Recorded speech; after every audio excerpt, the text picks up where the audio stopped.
చెప్తూ ఈరోజు చెబుతుంది. ఆరిమలై కన్నా వండు నీ కైకరవేలి ఆలియల్ పొక్క ముగందు గుణందు అని ఏమని చెబుతుందట?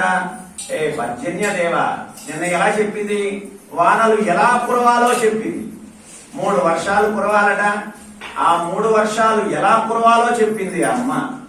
అలా కురవడం కోసమే నిన్న రోజున వరుణదేవుడు వచ్చి మనందరికీ కురిపించి వెళ్ళాడు. ఈరోజు ఏ పర్జన్య దేవ, ఏ వరుణదేవ, నువ్వు మేము ఒక వ్రతాన్ని చేయడానికి సంకల్పించాం. ఏ వ్రతం అది? తిరుప్పావై వ్రతం, మార్గలి వ్రతం. అలాగే ఈ వ్రతానికి ఇంకొక పేరు స్థాన వ్రతము అంటారు. స్థాన వ్రతము అంటే ఏమిటట? స్నానము చెయ్యాలి. మరి తిరుప్పావై 30 పాసురములు అయిపోయినా కూడా అమ్మ స్థానము స్థానము స్థానము అంటుంది. ఎక్కడా చేసినట్టు కనపడదు. దీనిలో పైకి కనిపించే అర్థం ఏమిటంటే స్థాన వ్రతం అంటారు. ఎలాంటి స్థానం అట? భగవంతుడితో కలిసే స్థానం అంటుంది మరలా. అందుకే ఏ పర్జన్య దేవ, నువ్వు వర్షాన్ని కురిపించవయ్యా. ఎలాంటి వర్షం కురవాలట? మరలా ఏదో మేము రమ్మన్నాం కదా, దేవత అందరిలో గొప్పవాడికి నీవే కాబట్టి. ఎందువల్ల? నీరు లేదనుకోండి మన జీవనమే లేదు అంటారు. అందుకే పెద్దలు ఏం చెబుతున్నారు? నీటిని వృధా చేయవద్దు అంటున్నారు. రాబోయే తరాలకు అందించాలి అంటున్నారు. అలాంటి వరుణదేవ నువ్వు వచ్చావయ్యా. ఆ వరుణదేవుడు వచ్చాడు. ఏమన్నా పిల్లలు మీరేదో వ్రతం ఏదో చేస్తున్నారట, ఏమన్నా నా సహాయం కావాలా అని వచ్చాడు. వచ్చేసరికి వెంటనే గోదామ చెబుతుంది. గోదామని ఏమనుకున్నాం? అధ్యాపకురాలు, టీచర్ అనుకున్నాం కదా. టీచర్ అంటే ఎవరు పాఠాలు చెబుతుంది? పిల్లలమైన మనందరికీ పాఠాలు చెబుతుంది, స్వామికి పాఠాలు చెబుతుంది, స్వామి క్రింద పనిచేసే అందరికీ పాఠాలు చెబుతుంది.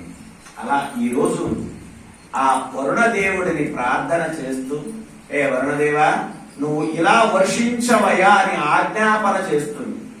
ఎలా వర్షించాలట? ఎక్కడికో వరుణదేవుడు రావాలంటే ఏం చేస్తాడు? ముందుగా ఒక మేఘ రూపంలో తయారయ్యి ఆ మేఘము నీటిని స్వీకరించాలట. నీటిని అంటే ఎక్కడ స్వీకరించాలి? ఏదో మనకున్నటువంటి చెరువుల్లోనో పుట్టల్లోనో స్వీకరించాడు అనుకోండి, అవి ఎలా ఉంటాయి? నల్లగా ఉంటాయి.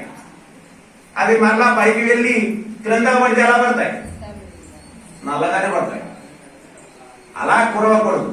నువ్వు నీటిని ఎక్కడ స్వీకరించాలి? సముద్రంలో స్వీకరించాలి. మరలా సముద్రంలో ఎక్కడ స్వీకరించాలి? ఏదో సముద్రం ఒడ్డున కానీ స్వీకరించామనుకో, మనం ఉంటాం కదా, ఒడ్డున ఏమేమి వేసి వస్తాం? పసుపు, కుంకుమ, ప్లాస్టిక్ వస్తువులు అన్ని చెత్త చెదారం అంతా అక్కడే పడేసి వస్తాం. ఎందుకు? మన పని అయిపోయింది కదా, వచ్చినవాడు చూసుకుంటాడు అని అక్కడ పడేసి వస్తాడు. అక్కడ నీటిని స్వీకరించకూడదు సుమా. ఎందువల్ల? ఆ మురికి నీటిని స్వీకరించావనుకో అవన్నీ మా మీద కురిపించాలి కదా మరలా. అలాంటి మురికి నీళ్ళు మాకొద్దు. మరి ఎక్కడికి వెళ్ళాలరా? నువ్వు వెళ్ళాలి. ఎక్కడికి వెళ్ళాలి?